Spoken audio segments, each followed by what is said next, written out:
We are live on the Chef Girl Nutrition Facebook page with a Tuesday cooking demo. So we're still in fall technically, but we're heading into winter and heading into cooler weather, and that tends to be when we start to crave our comfort foods and cozy foods and things that make us feel warm. And so I thought that it would be fun to cook from my new ebook, my Recipes of Fall ebook, that's filled with over 25 recipes that use seasonal ingredients for fall. So one of those ingredients that you see a lot of in there is butternut squash. So for this recipe that we're making, I already have my butternut squash peeled and cubed here. I have a previous demo on how to peel and cube a butternut squash, and I will link that below after this video so you can watch that. But for time's sake for this one, I already peeled and cubed this one up ahead of time. One of my favorite recipes in the ebook is a cheesy baked butternut squash pasta. And this pasta it's kind of like a baked ziti almost, but we're using butternut squash to make the sauce that we coat the pasta in before we bake it. So it's certainly a comfort food. It's a baked pasta dish. It's cheesy, it's warm, but it's comfort food with a bit of a boost in nutrition without sacrificing any flavor, any texture, any satisfaction from that comfort that you're craving. So it's a really great example of how we can use certain vegetables. Something like butternut squash is a very versatile vegetable that can be used in a lot of different ways, so that we can boost the nutrition in some of our favorite dishes and some of our favorite comfort foods like we're talking about today, without sacrificing flavor, without sacrificing that indulgent feeling that you get from eating your favorite comfort foods. So what I'm going to be showing you in the demo today is specifically the butternut squash sauce that we use in that baked pasta dish. So this will be kind of similar to the creamy garlic cauliflower sauce, which is also in the Recipes of Fall ebook, and I did a demo on that sauce a few weeks ago. But this is a similar kind of, thing where we're using a vegetable to be the base of our sauce. Not with the intention of lightening up the dish or making it lower calorie or anything like that, right? It's not with the intention of making it like a diety food. It's just with the intention of adding some nutrition, we may as well get more nutrition in a dish and still enjoy it, right? As long as it's not sacrificing the flavor, the texture, the creaminess, all that satisfaction that we get from it. We may as well boost the nutrition in it by using a vegetable, and butternut squash works really well here. What I talk about all the time during these demos is how we create different layers of flavor as we're cooking, and so how we're getting the maximum flavor in this sauce.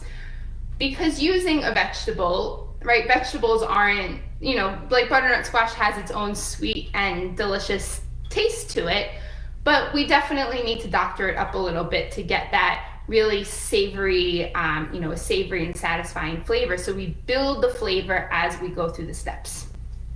So the first thing that I did already is I cooked up some diced pancetta. So this is 4 ounces of diced pancetta that I cooked in this pan for about 10 minutes on a low medium heat, just to render off the fat. So I didn't want the pancetta to burn while it's slowly rendering the fat off. So that pancetta flavor is going to be our first layer of flavor that's going to add a ton of flavor into the sauce. Then I took the pancetta out, drained it, and put it on that paper towel lined plate. And then I left the fat in the pan, and that's what we're using to saute our shallots and our garlic. If you wanted to keep this vegetarian, you can omit the pancetta. Also, as an alternative to pancetta, you could use chopped up bacon. If you want to keep it vegetarian, you can omit the pancetta or bacon, and of course just use olive oil, or you could use butter and just omit the meat completely. You would use like 2 tablespoons of olive oil or butter to saute our shallots and garlic. So the shallots and garlic are step number 2 of developing our flavor. So I have a whole shallot chopped up in here, which I sauteed for a few minutes before adding 2 cloves of minced garlic. Okay, so this is just sauteing over a medium heat. And so that shallot and garlic is going to develop a lot of flavor for us. So the next thing that we're going to add in here is, to create even more flavor, are fresh herbs. So fall flavors, we use a lot of fresh thyme, sage, rosemary. Those are kind of the 3 main herbs that we see in our fall dishes. So what I have here is some fresh thyme leaves and some freshly chopped sage. So we're going to use a teaspoon of each, and we're going to just toss that in now. Set the cutting board aside here. All right, so I'm adding in these herbs before even anything else, before adding in the butternut squash, because it will impart the flavor of the herbs into the base here.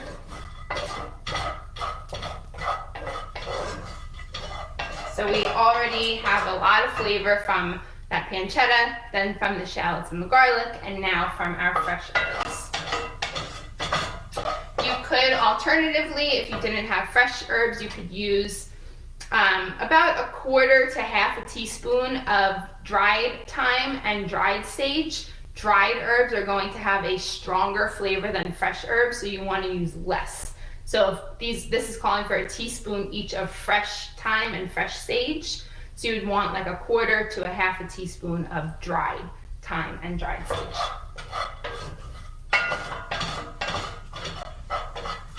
Okay. So that's it. Just want to cook that up for a minute here. Next, going in our butternut squash. So this was a smaller side butternut squash. We want about 3 cups of diced squash here. So I just cubed it up into like 1-inch pieces. This is all going to go into a blender, so it doesn't really matter how big or small you make the pieces. You want them to be pretty uniform in size so that they cook evenly. Of course, the bigger they are, the longer they'll take to cook.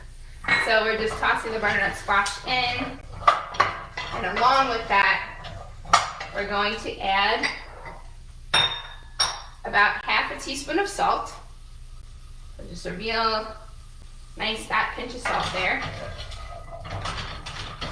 And some black pepper.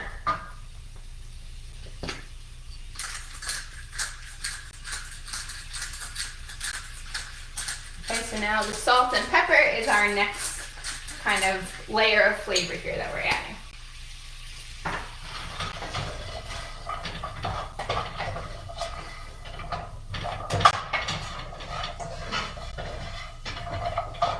So a lot of times, vegetables will get this kind of stigma of being bland. We think vegetables are so much more boring than other foods that we love. And probably just the sound of saying a butternut squash sauce sounds a lot less exciting than like a cheese sauce, right? But when you add all of these different levels of flavor here and you use fresh herbs and things like this, shallots or any kind of onion and garlic, all of these things are flavor makers, as I like to call them, and that adds a ton of flavor to our vegetables. So this sauce is going to be anything but bland and boring. Just want the butternut squash to be nice and coated with everything in the pan. And now we're going to add our vegetable stock. So we want to use a low sodium vegetable stock or vegetable broth. It's okay if you can't find low sodium, but then you just want to be cautious of how much salt you're adding to the vegetables, because your stock is going to have a much saltier flavor. So I have 2 cups of stock here. I'm going to start with just about 1/2 cup of it. Just give a nice splash in there, because I'm going to use that liquid to deglaze the pan. So any of like the brown bits that are stuck to the bottom of your pan, They shouldn't be burned, but they might just be browned. You don't want to scrape up things that are burned because the burned flavor, you know, will make a bitter flavor. But just some of those browned bits on the bottom of the pan, we want to scrape up because that's a lot of flavor there. So we use a little bit of the stock, a little bit of that liquid to scrape up the fond on the bottom of the pan. And then we can add the rest of the stock in there. And just give everything a nice stir around.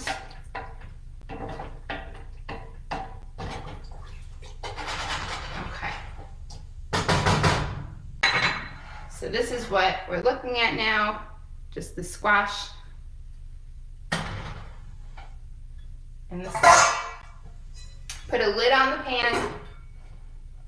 Gonna lift the heat up to high. We want to bring this to a boil, and once it starts boiling, and you know that it's boiling when you see smoke coming out from under the lid, you see steam escaping, you know it's boiling, and we're going to reduce the heat to low and let it simmer just until the squash is fork tender, which will take about 12 to 15 minutes or so. Again, depends on how big of pieces you cut your squash.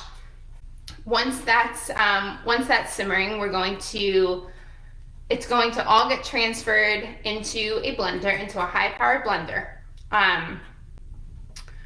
We've talked about this with soups that we've made, and also the creamy garlic cauliflower sauce.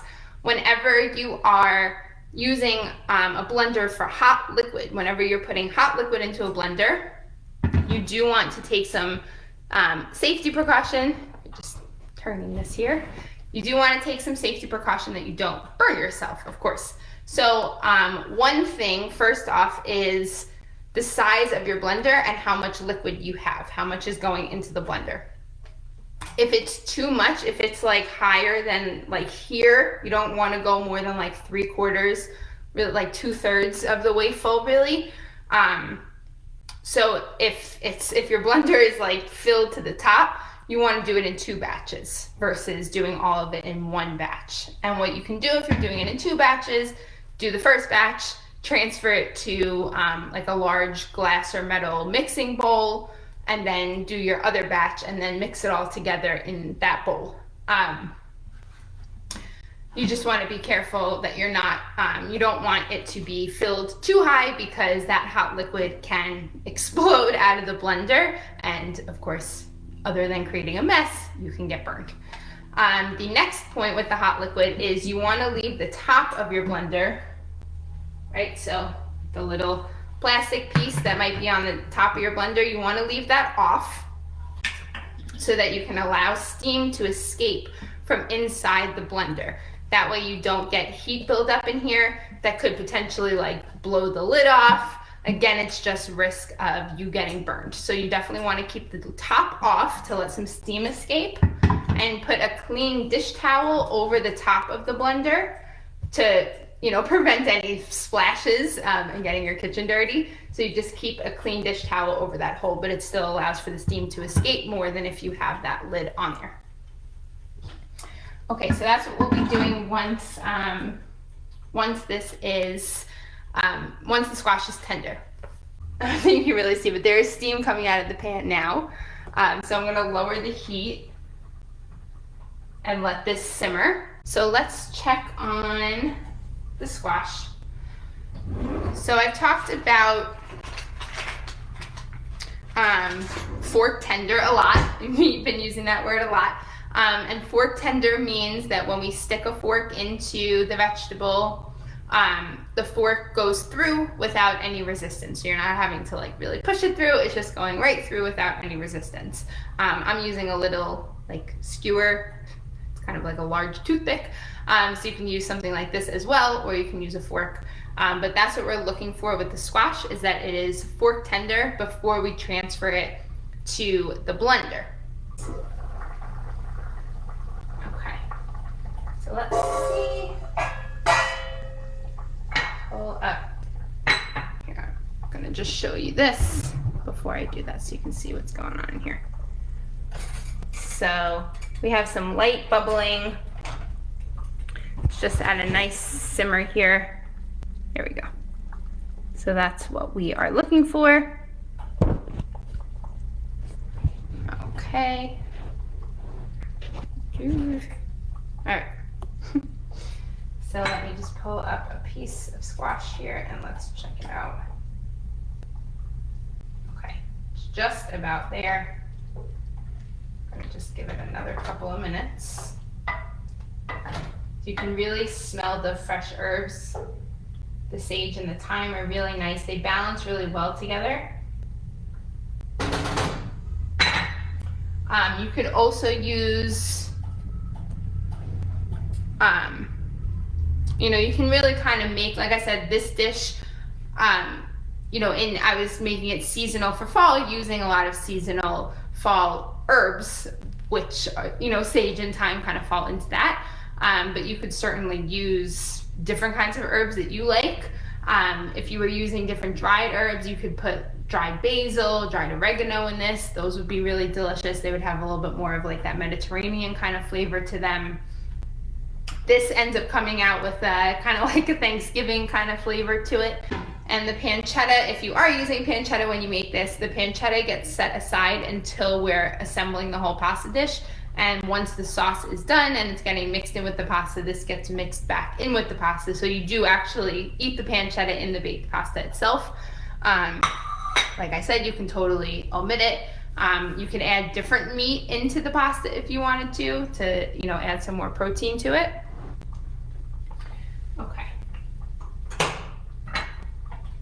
All right, so we're adding all of the squash with all of the liquid into the blender. So the liquid, of course, is what's going to make it actually a sauce, and the liquid helps to get the blender going. If you just put the squash in, you know, it won't blend so easily. You always want to have a little bit of liquid when you're blending up so that it helps to get things moving a little bit. So we're adding everything into the blender. So what I like to do is kind of scoop the squash out first, or at least most of the squash, and then pour the liquid in, rather than trying to add it all in at once, so that you don't get splashed and burned.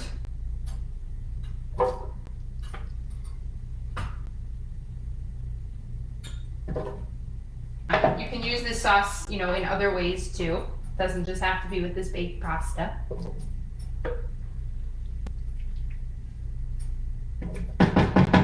And we want to put all the liquid and everything in here too, because we want to get all of the shallot, the garlic, the fresh herbs. We want it all to get blended up in the sauce. So we want to add everything from the pan into the sauce. Okay, so now just gently pour the rest of that in there.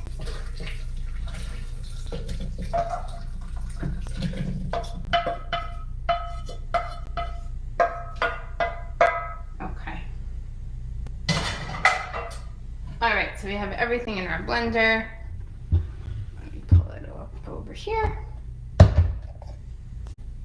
right, so my lid is on, top open, and just putting a clean dish towel on here. We want to get this blended, like I said, you want a high power blender for this. You want to get it really nice and smooth. So I'm going to start it low.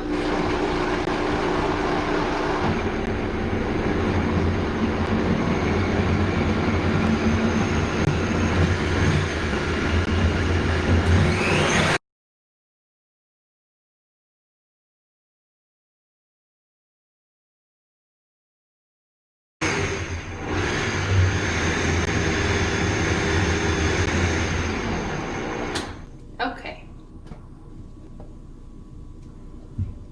All right. So that's it. So this is our sauce. I'm going to transfer it into a bowl here. It's written in the recipe like this as well, to pour the sauce once it's blended into a large bowl like this, to let it cool slightly. And you'll see as I pour it how nice and silky and creamy it is. So it's really kind of like a butternut squash soup almost. Like you technically could eat it like this, like a soup, if you wanted to. It's pretty much the same process. There's just a little bit more liquid in here to, you know, make it a sauce. but that's essentially what it is. So it's nice and silky, it's creamy, and it is full of flavor because of all of those different layers of flavor that we made, starting with the pancetta, then the shallots, then the garlic, the thyme and the sage, some salt and pepper, all of these different flavors coming together, all blended up in this sauce. And so what I was saying about putting it into a bowl, you want to, if you are going to go ahead and assemble it into the baked pasta dish, you want to let it cool just slightly, because then we're going to mix some cheese into there, and it just helps so that the cheese doesn't just like melt right away into the sauce. We want the cheese to kind of like melt into the pasta. So just let the sauce cool just slightly while you assemble all of your other ingredients for the baked pasta. And that's all. So like I said, you certainly don't have to limit yourself to using the sauce just for that baked pasta dish. You can use it just as a pasta sauce for a regular pasta dish, to toss it with like some fettuccine or something like that. Like I said, you could also kind of just eat it as is and call it a butternut squash soup. That works too. And so you can see, this is what I'm saying, similarly to the sweet potato carrot soup that I was talking about, they just have this natural, the natural starch in there that helps to create a creaminess without adding any cream at all. And the sauce is certainly not lacking in flavor. You can see the texture is creamy. You still get that really indulgent feel from it. And it's super comforting. So it's comfort food with a little nutrition boost to it.